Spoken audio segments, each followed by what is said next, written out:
Selamat siang, Pak. Perkenalkan, saya Eka Niofre Sopa. Senang sekali saat ini saya bisa bertemu dan berbincang dengan Pak Naing selaku perwakilan dari Pak Racis, pemilik usaha kopi bubuk Jahe Mak Racik. Halo Pak, apa kabar? Baik, ya. Selamat siang.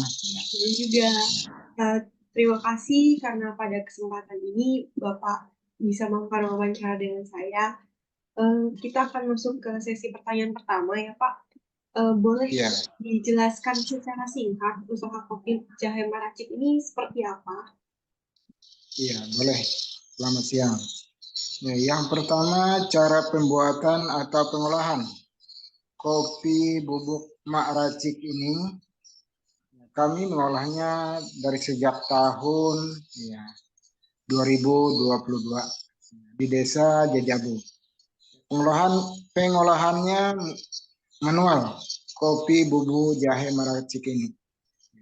Kopi ini resmi ya, resmi ada perizinannya ya dari kantor perizinan dan ini juga ada dari dinas kesehatan ya.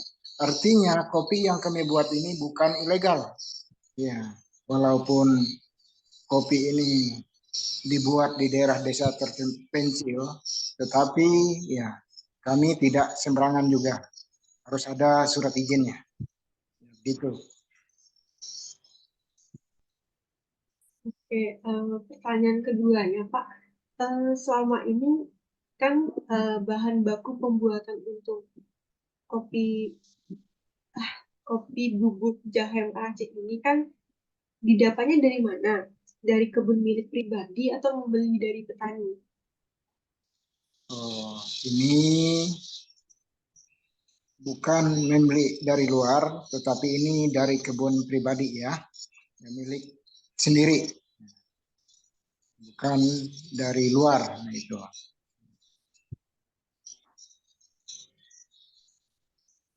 Eh, Kalau misalnya kopi ini kan didapat dari kebun sendiri. Apakah ada kendala selama proses pemilihan atau mungkin pada waktu pemanenan? Oh, iya, ada proses atau kendala waktu musim panen itu. Waktu musim panen itu ada biji-biji kopi yang rusak atau kurang bagus. Nah, jadi itu kami pilih ya satu persatu. Nah, itu pun belum tentu baik yang kami pilih itu. Jadi kami menggunakan waktu yang lama ya, untuk memprosesnya agar hasil produk kami bisa bagus. Nah, itu. Baik, Bapak. Saya juga ingin bertanya tentang proses pengolahannya. Apakah selama proses pengolahan bahan baku ini juga mengalami kendala? Iya, bahan baku ini memiliki kendala. Kendalanya karyawan kami terbatas ya, hanya 4 orang aja. Jadi ada yang panen, ada yang memilih buah itu, ada yang mengolahnya memakai ya, lisung secara manual ya, ditumbuk.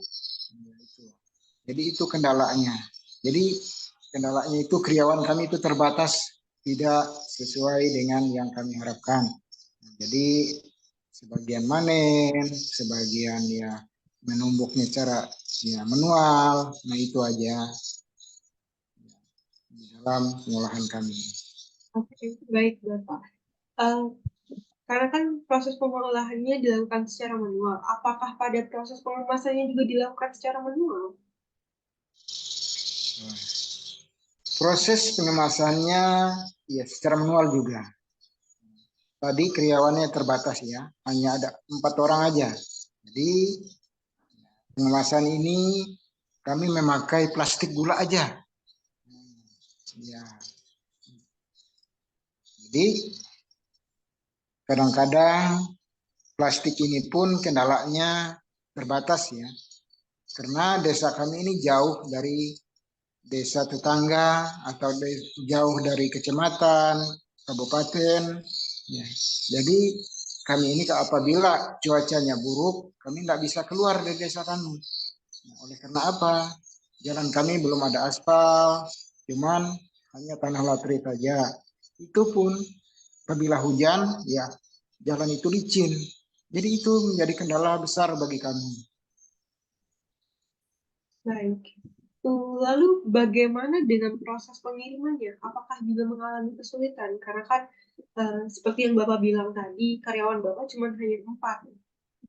Iya. Nah, proses pengiriman ini ya banyak kesulitannya. Yang saya katakan banyak kesulitannya karena ya, karyawan kami terbatas tadi. Sementara kami mengantarnya hanya pakai sepeda motor aja. Namanya daerah desa terpencil, tidak ada mobil, hanya sepeda motor aja. Itu pun ya tergantung pada cuaca juga. Apabila ya cuaca itu tidak menunjang atau cuaca itu tidak bagus, maka kopi bubuk maracik kami ini ya susah kami mengantarnya ke desa-desa. Tapi apabila cuaca itu bagus, ya, kami juga enak mengirimnya ke seluruh desa memakai sepeda motor itu. Ya. Karena semuanya manual, tidak memakai apa namanya, memakai mobil, hanya memakai sepeda motor aja. Ya. Ini tergantung pada cuaca. Oke, baik Bapak. Kita akan masuk pada pertanyaan terakhir. Saya ingin bertanya, tapi ini agak berbeda. Tadi kan ada proses pengolahan, proses pemilihan bahan baku, pengemasan, dan sebagainya. Untuk yang pertanyaan terakhir ini agak sedikit berbeda. Saya ingin bertanya tentang aspek keuangan atau pengelolaan pencatatan. Apakah juga dilakukan secara manual dan apa kendalanya? Ya. Kalau proses keuangan, ya kami ya secara manual aja, sistem tulis ya. Dan kami juga tidak mau minjam, misalnya ke koperasi, ya UMKM. Kami tidak mau minjam. Kenapa? Karena ya bahan baku kami kan terbatas, ya tergantung pada musim. Jadi kami itu apa adanya gitu.